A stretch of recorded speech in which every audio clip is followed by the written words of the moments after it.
योगी मैत्री इंस्टीट्यूट की सामान्य अध्ययन की श्रृंखला में आपका स्वागत है। भारतीय राज्य व्यवस्था एवं संविधान इस विषय की 7वें अध्याय की बात हो रही है। 7वां अध्याय राज्य की नीति निर्देशक तत्वों की बात करेंगे हम लोग इस अध्याय में। नीति निर्देशक तत्व, directive principles of state policy. Directive principles of state policy, राज्य की नीति निर्देशक सिद्धांतों पर बात होगी। आज अध्याय 7 की पहले दिन की कक्षा है, प्रथम क्लास है और इस कक्षा में हमें राज्य के नीति निर्देशक तत्वों से परिचित होना है। नीति निर्देशक तत्व क्या होते हैं ये जानना। तो आइए देखते हैं कि नीति निर्देशक तत्व, directive principles of state, Bharat के संविधान के भाग 4 में नीति निर्देशक तत्वों को रखा गया है डायरेक्ट मूल अधिकार के बाद, मूल अधिकारों के खंड के बाद, यानी भाग 4। जैसा कि नाम से ही प्रतीत हो रहा है कि नीति निर्देशक तत्व ये ऐसे तत्व हैं जो सरकार की नीतियों को निर्देशित करें, बताएंगे कि सरकार को किस प्रकार की नीतियां बनानी, बताएंगे कि सरकार को किस प्रकार की नीतियां, किस प्रकार की योजनाएं, किस प्रकार के कार्यक्रम निर्धारित करने। तो हम लोग सबसे पहले इसका परिचय जानेंगे कि नीति निर्देशक तत्व है क्या। तो नीति निर्देशक तत्व भारत के संविधान की प्रस्तावना में जो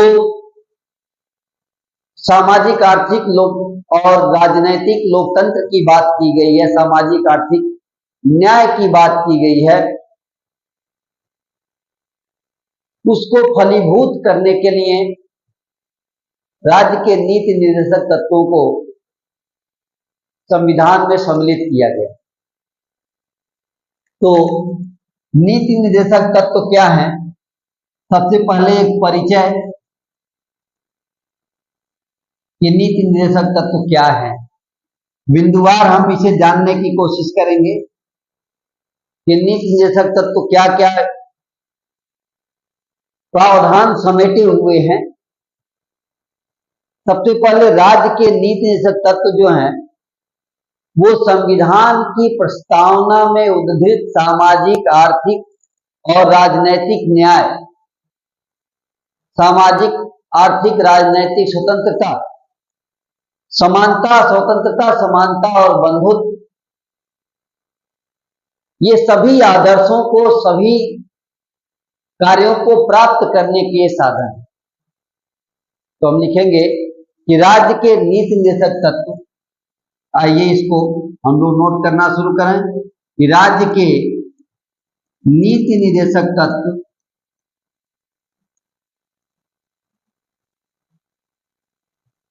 संविधान की प्रस्तावना में उद्धृत, संविधान की प्रस्तावना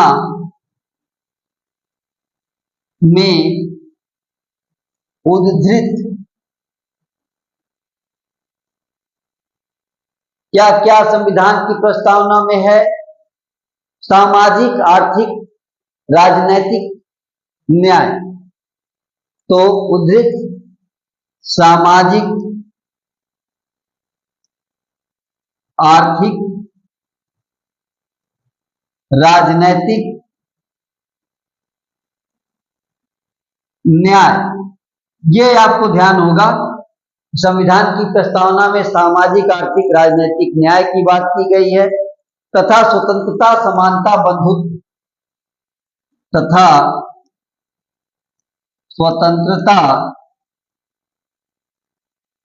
समानता और बंधुत्व, ये दो आदर्श आपके सामने है संविधान की प्रस्तावना से। सामाजिक, आर्थिक, राजनीतिक न्याय और सामाजिक और प्रस्तावना के दर्शन में ही है स्वतंत्रता, समानता और बंधुत्व। ये प्रस्तावना के दर्शन में की भावना पर आधारित है, की भावना पर आधारित है। तो पहला बिंदु हम लोगों ने देखा, राज्य के नीति निर्देशक तत्व क्या हैं। तो राज्य के नीति निर्देशक तत्व संविधान की प्रस्तावना में जो सामाजिक, आर्थिक, राजनैतिक न्याय की बात की है उस पर आधारित है।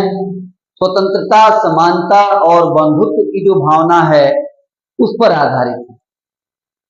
राज्य के नीति निर्देशक तत्वों का काम है, उनका उद्देश्य है कि लोक कल्याणकारी राज्य की स्थापना है।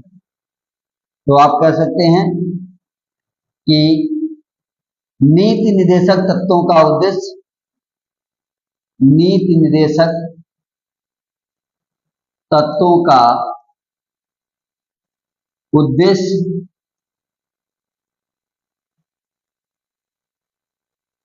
लोक कल्याणकारी राज्य की स्थापना करना। लोक कल्याणकारी राज्य, लोक कल्याणकारी राज्य, लोक कल्याणकारी राज्य की स्थापना करना। तो ये आपने डायरेक्टिव प्रिंसिपल्स ऑफ स्टेट, राज्य के नीति निर्देशक तत्व के दो परिचय जाना कि लोक कल्याणकारी राज्य की स्थापना करने का इनका उद्देश्य है जनता के हित और आर्थिक लोकतंत्र की स्थापना करने के लिए इनकी बात की गई है। तो आप इसे और कह सकते हैं कि जनहित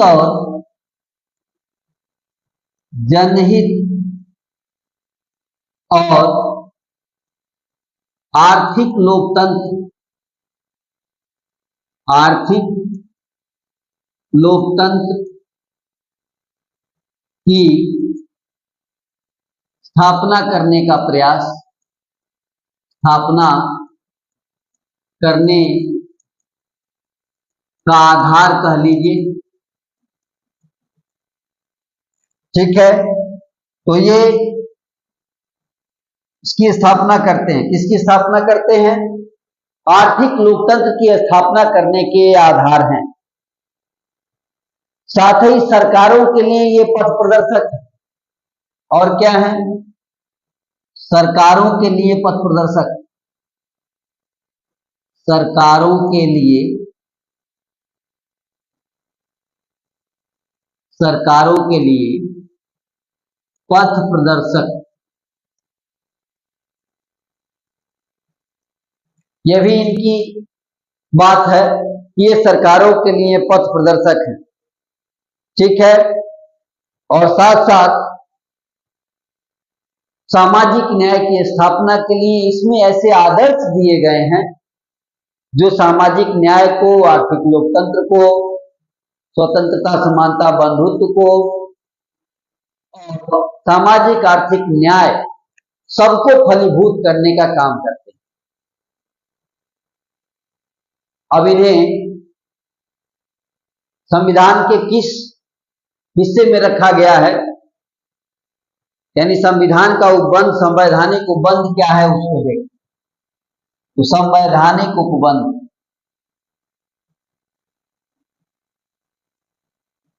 संवैधानिक उपबंध यानी कॉन्स्टिट्यूशनल प्रोविजंस क्या है इसके, क्या कॉन्स्टिट्यूशनल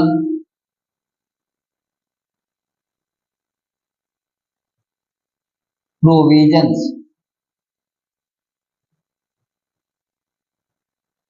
कॉन्स्टिट्यूशनल प्रोविजंस तो आप जानते हैं कि भारत के संविधान के भाग 4 में अनुच्छेद 36 से 51 तक राज्य के नीति निर्देशक तत्वों को रखा गया है। तो हम लोग ये बात लिखेंगे, संविधान के भाग 4 में, संविधान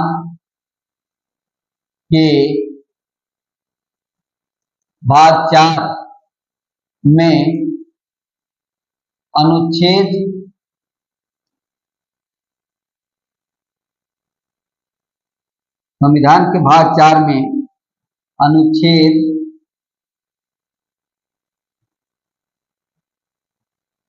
36 से 51, अनुच्छेद 36 से लेकर के 51 तक, 36 से 51 नीति निर्देशक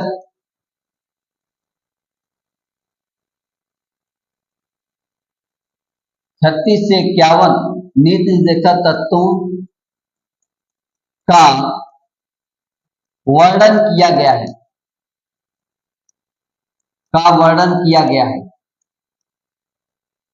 तो राज्य के नीति निर्देशक तत्व कहाँ हैं? संविधान के भाग 4 में अनुच्छेद 36 से 51 तक। इसकी प्रेरणा आयरलैंड के संविधान से मिली है। इसकी प्रेरणा आयरलैंड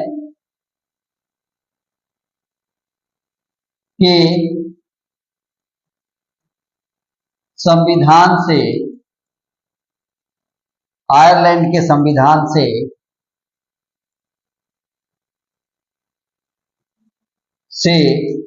मिली है, आयरलैंड के संविधान से मिली है। तो ये दो बात आपको ध्यान रखना है कि ये भाग 4 36 से 51 और आयरलैंड के संविधान से इन्हें लिया गया। अब हमारे लिए जरूरी है कि हम लोग बिंदुवार ये जान लें कि राज्य के नीति निर्देशक तत्वों का महत्व क्या है। तो हम लोग का टॉपिक होगा राज्य के नीति निर्देशक तत्वों का महत्व। राज्य की नीति निर्देशक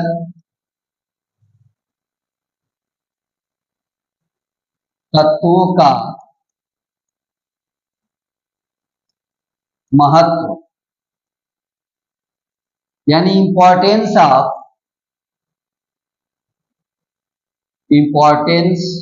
of directive principles of state policy, यानी directive principles of state policy का इंपॉर्टेंस क्या है, महत्व क्या है, ये हमें जानना। भारत के संविधान में इनका बहुत बड़ा महत्व है। इसे बिंदुवार हम लोग जाने कि भारत के संविधान के अंदर नीति निर्देशक तत्वों का महत्व क्या है। तो सबसे पहला, लोक कल्याणकारी राज्य की स्थापना करना, इनका महत्व है। लोक कल्याणकारी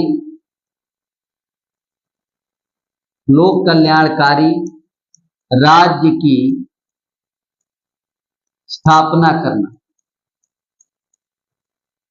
ये इनका पहला बात, लोक कल्याणकारी राज्य की स्थापना करना।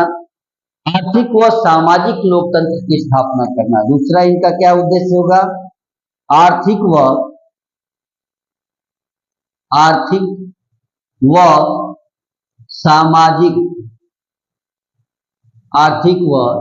सामाजिक लोकतंत्र की स्थापना करना।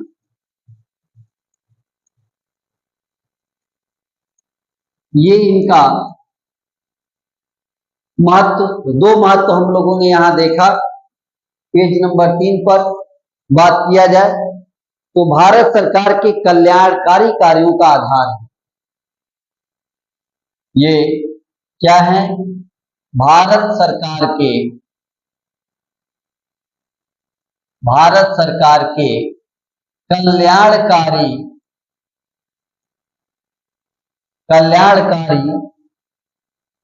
कार्यों का आधार, यानी ये कल्याणकारी कार्यों के आधार हैं। इन्हीं के बेस पर कल्याणकारी योजनाएं बनाई जाती हैं, यानी अधिकांश योजनाएं इनसे प्रेरित हैं। क्या कहेंगे? अधिकांश योजनाएं इनसे प्रेरित हैं। तो भारत सरकार के कल्याणकारी कार्यों के, भारत सरकार की योजनाओं का ये आधार होते हैं राज्य के नीति निर्देशक तत्व। इसमें संविधान का दर्शन निहित होता है, तो ये भी इनके आज महत्व है। इसमें संविधान का दर्शन निहित होता है। ये एक चीज कि इसके अंतर्गत संविधान का दर्शन निहित, ये थोड़ा सुधार लिया जाए, संविधान का दर्शन निहित है इसके अंतर्गत।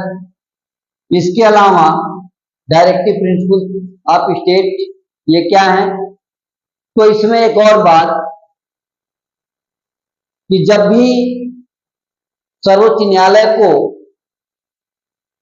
संविधान का कहीं संवैधानिक प्रश्न, कहीं उनके सामने जटिल प्रश्न आता है, तो प्रस्तावना से और राज्य के नीति निर्देशक तत्वों से, इन्हीं दोनों को मिला करके संविधान को समझने का काम करती है सर्वोच्च न्यायालय। तो संविधान को समझने में प्रस्तावना के साथ नीति निर्देशक तत्वों का महत्वपूर्ण योगदान। तो न्यायपालिका के समक्ष संवैधानिक कठिनाई उत्पन्न होने पर, यह एक बात, न्यायपालिका के सम्मुख संवैधानिक कठिनाई उत्पन्न होने पर, संवैधानिक कठिनाई उत्पन्न होने पर न्यायपालिका क्या करती है? होने पर न्यायपालिका ने संविधान की प्रस्तावना, न्यायपालिका ने संविधान की प्रस्तावना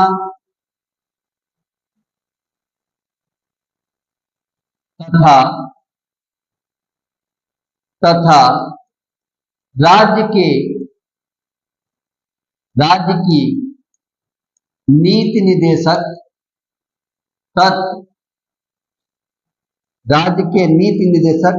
तत्व, यानी इन दोनों प्रस्तावना और राज्य के नीति निर्देशक तत्वों को ध्यान में रखकर, नीति निर्देशक तत्वों को ध्यान में रखकर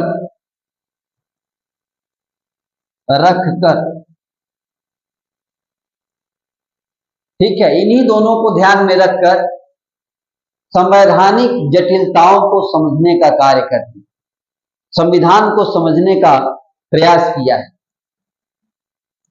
संविधान को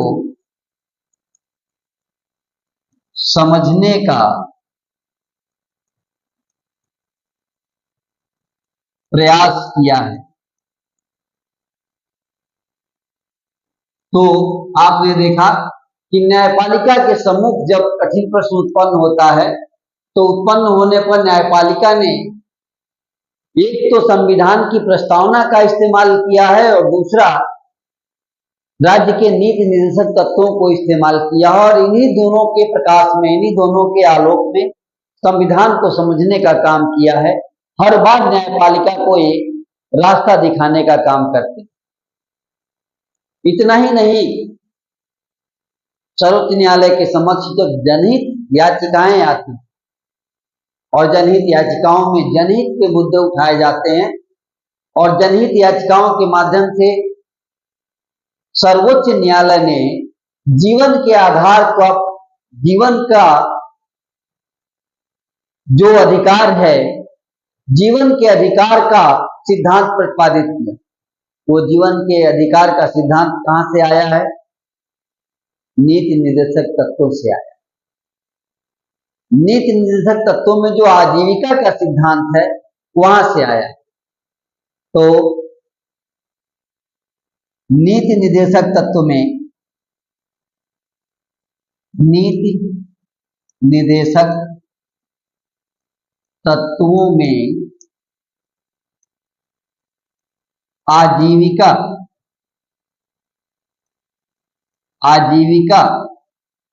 का अधिकार दिया गया है, जहां से सर्वोच्च न्यायालय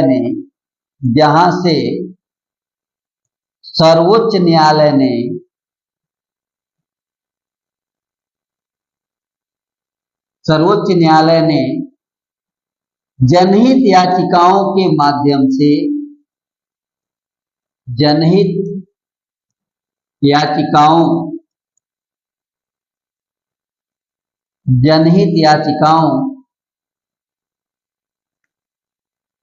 पर निर्णय देते हुए जीवन का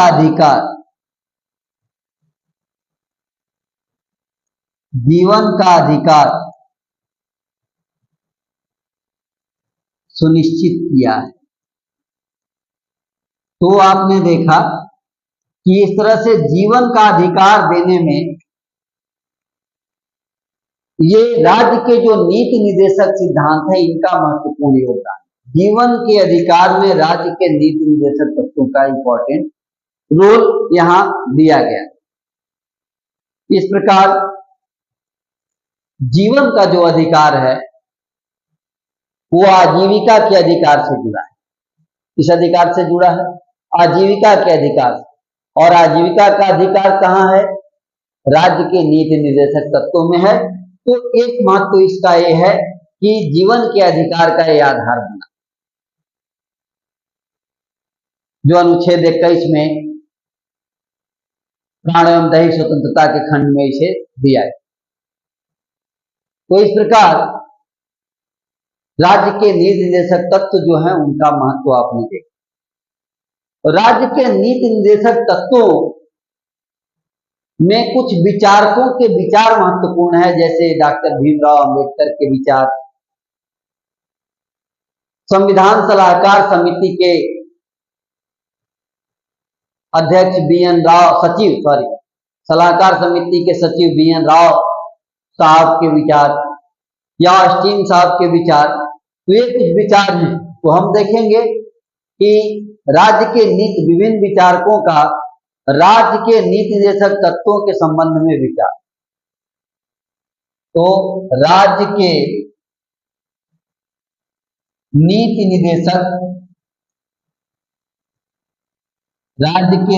निर्देशक तत्वों के संबंध में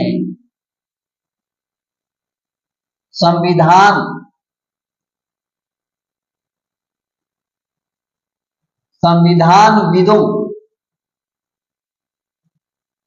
के विचार। ये विचार हमें देखना है कि कुछ लोगों के विचार हैं, जिसमें पहला हम बात करेंगे डॉक्टर भीमराव अंबेडकर के विचार।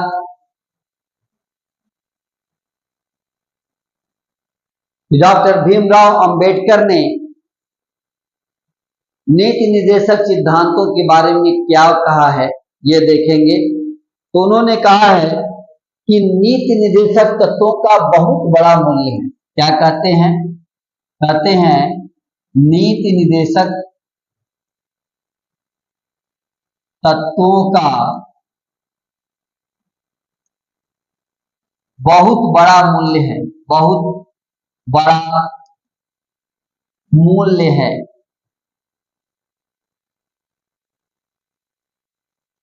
यानी नीति निर्देशक तत्व बहुत ही महत्वपूर्ण है। ये भारतीय राज्य व्यवस्था के लक्ष्य, ये भारतीय राज्य व्यवस्था के लक्ष्य, भारतीय राज्य व्यवस्था का लक्ष्य क्या है? सामाजिक आर्थिक लोकतंत्र, आर्थिक लोकतंत्र को निर्धारित करते, आर्थिक लोकतंत्र को, आर्थिक लोकतंत्र को निर्धारित करते। ये महत्व है डायरेक्टिव प्रिंसिपल्स ऑफ स्टेट का, जैसा कि राजनीतिक लोकतंत्र में प्रकट होता है, जैसा कि राजनीतिक लोकतंत्र में प्रकट होता है।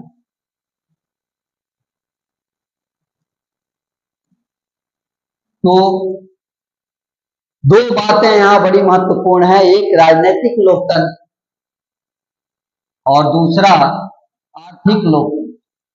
तो राजनीतिक लोकतंत्र में बार बार आर्थिक लोकतंत्र को बताया जाता है और आर्थिक लोकतंत्र की स्थापना करने का कार्य करते हैं राज्य के नीति निर्देशक तत्व। ये बात डॉक्टर अंबेडकर ने कही। ग्रेनविल ऑस्टिन का विचार लेते हैं। दूसरा,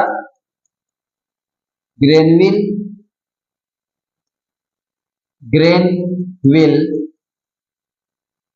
ऑस्टिन का, ग्रेनविल ऑस्टिन, इनका क्या विचार है ये देख। कहते हैं ये कि नीति निर्देशक तत्व सामाजिक क्रांति के उद्देश्य की प्राप्ति के माध्यम, नीति निर्देशक तत्व, नीति निर्देशक तत्व क्या कहते हैं? नीति निर्देशक तत्व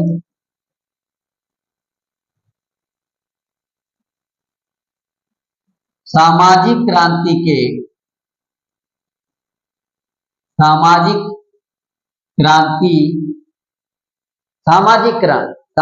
क्रांति के उद्देश्य, सामाजिक क्रांति के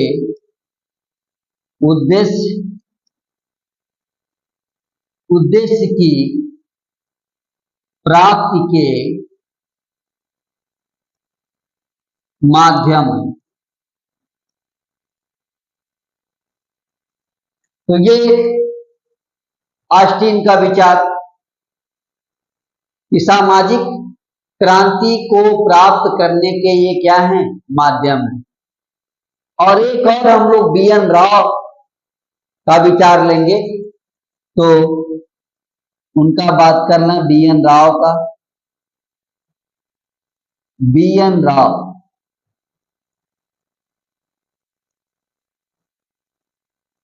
बी.एन. राव ने क्या कहा है? बी.एन. राव ने कहा है कि नीति निर्देशक तत्वों का राज्य प्राधिकारियों के लिए शैक्षिक महत्व, नीति निर्देशक तत्वों का राज्य प्राधिकारियों के लिए शैक्षिक महत्व है। नीति निर्देशक तत्वों का राज्य प्राधिकारियों के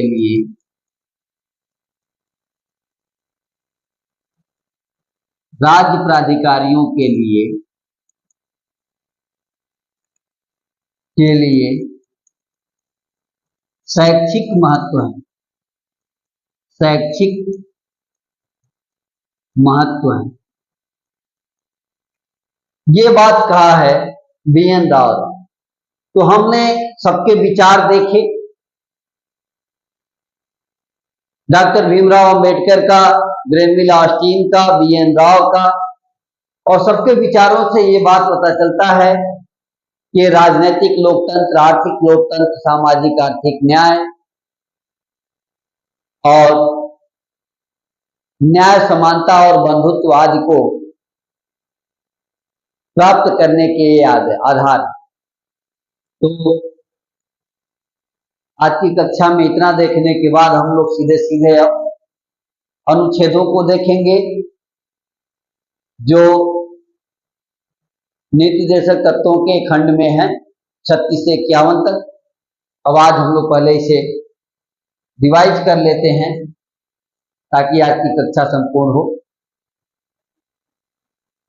आज बात शुरू होना है राज्य की नीति निर्देशक तत्वों पर, directive principles of state policy पर बात होगी।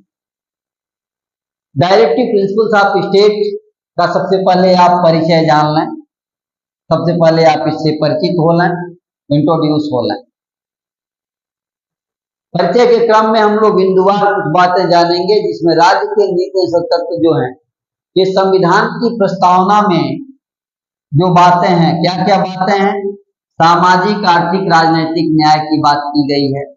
स्वतंत्रता, समानता और बंधुत्व, ये इस प्रस्तावना का दर्शन।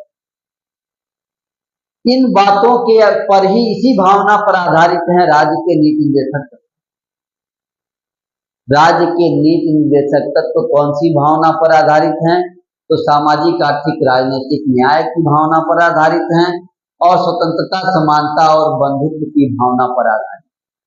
ये उच्च आदर्श क्या हैं? ये उच्च आदर्श हैं, जीवन के उच्च आदर्श हैं, समाज के उच्च आदर्श हैं, सरकार के उच्च आदर्श। इनके साथ और क्या, ये नीति निर्देशक तत्वों का उद्देश्य लोक कल्याणी राज्य की स्थापना करना। इनका उद्देश्य क्या है? लोक कल्याणकारी राज्य की स्थापना करना।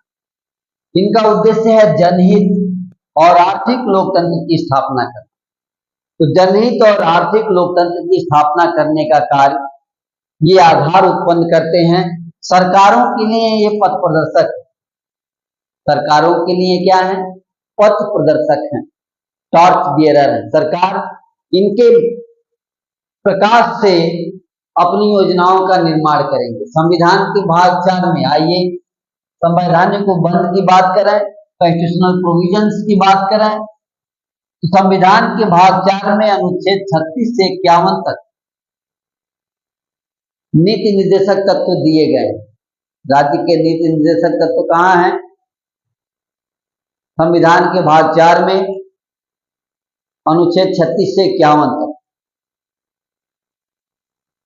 ये आयरलैंड के संविधान से लिए गए। कहां से लिए गए हैं? तो राज्य के नीति निर्देशक सिद्धांतों को आयरलैंड के संविधान से लिया गया।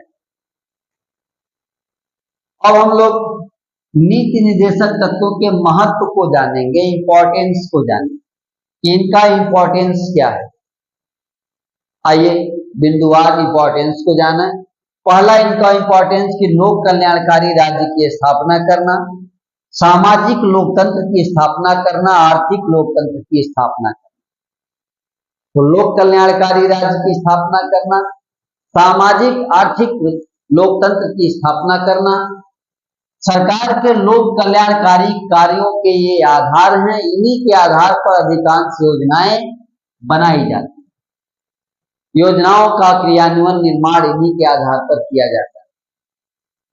ये संविधान के दर्शन में नहीं, संविधान की फिलॉसफी, संविधान का दर्शन इसके अंतर्गत निहित है। और इस दर्शन का महत्व क्या है? तो न्यायपालिका को जब भी संवैधानिक कठिनाई आती है, तो संवैधानिक कठिनाई आने पर एक तो संविधान की प्रस्तावना और दूसरा राज्य के नीति निर्देशक तत्व, इन्हीं को ध्यान में रख करके संवैधानिक कठिनाइयों को समझने का प्रयास करती है हमारी न्यायपालिका। तो न्यायपालिका को समझने के लिए, संविधान की कठिनाई को जानने के लिए संविधान की प्रस्तावना और राज्य के नीति निर्देशक तत्व, इन दोनों को सामने रखना पड़ता है और इन दोनों को समक्ष, इनके ही समक्ष संवैधानिक जो जटिलताएं होती हैं उनका समाधान निकलता है। इसके पश्चात आप देखेंगे कि राज्य के नीति निर्देशक तत्व में आजीविका का अधिकार दिया गया और आजीविका का अधिकार ही कई जनहित याचिकाओं में जीवन के अधिकार से जुड़ा है। सर्वोच्च न्यायालय ने जीवन का अधिकार, मौलिक अधिकारों में जीवन का अधिकार भी दिया है और जीवन का अधिकार का आधार है आर्थिक लोकतंत्र, आजीविका का अधिकार। और वो आजीविका का अधिकार राज्य के नीति निर्देशक तत्वों के खंड में दिया गया। इसके पश्चात हम लोग जानेंगे कि कुछ संविधानविदों के विचार, संविधान के जो विशेषज्ञ हैं, संविधानविद हैं, उनके विचार राज्य के नीति निर्देशक तत्वों के बारे में जानने का प्रयास करेंगे। और इस क्रम में सबसे पहले डॉक्टर भीमराव अंबेडकर की बात करेंगे। डॉक्टर भीमराव अंबेडकर क्या कहते हैं नीति निर्देशक तत्वों के बारे में? तो डॉक्टर भीमराव अंबेडकर कहते हैं कि नीति निर्देशक तत्वों का बहुत महत्वपूर्ण यानी बहुत बड़ा मूल्य है, संविधान में इनका बहुत बड़ा मूल्य है। कैसे? कहते हैं कि भारतीय राज्य व्यवस्था का जो लक्ष्य है आर्थिक लोकतंत्र, उसको निर्धारित करने के लिए, जैसा कि राजनीतिक लोकतंत्र में प्रकट होता है, वो बात इसमें की गई। तो आर्थिक लोकतंत्र में जिस तरह से राजनीतिक लोकतंत्र, आर्थिक लोकतंत्र एक दूसरे के पूरक के रूप में देखने को मिलते हैं, तो राजनीतिक लोकतंत्र की स्थापना करना, आर्थिक लोकतंत्र की स्थापना करना, ऐसा बताया है डॉक्टर अंबेडकर ने राज्य के नीति निर्देशक तत्वों। ग्रेनविल ऑस्टिन क्या कहते हैं? ग्रेनविल ऑस्टिन को कहते हैं सामाजिक क्रांति को प्राप्त करने के साधन। बहुत साफ, इस सामाजिक क्रांति को प्राप्त करने का ये क्या है? माध्यम है, साधन। तो बी.एन. राव, संविधान सलाहकार जो बी.एन. राव हैं, वो कहते हैं कि राज्य के जो प्राधिकारी हैं, सरकार जो है, उनके लिए इनका शैक्षिक महत्व, इसी से वो शिक्षा ग्रहण करेंगे। इससे राज्य के नीति निर्देशक सिद्धांत है, यही शिक्षा का स्रोत, संविधान का दर्शन इसी में। तो इस तरह से हम लोगों ने राज्य के नीति निर्देशक तत्वों का परिचय जाना, संवैधानिक प्रावधान जाने, इनके महत्व को जाना और संविधानविदों के विचार भी जाने। आज की कक्षा में इतना ही। अगली कक्षा में हम लोग अनुच्छेदों के बारे में अध्ययन करेंगे। धन्यवाद।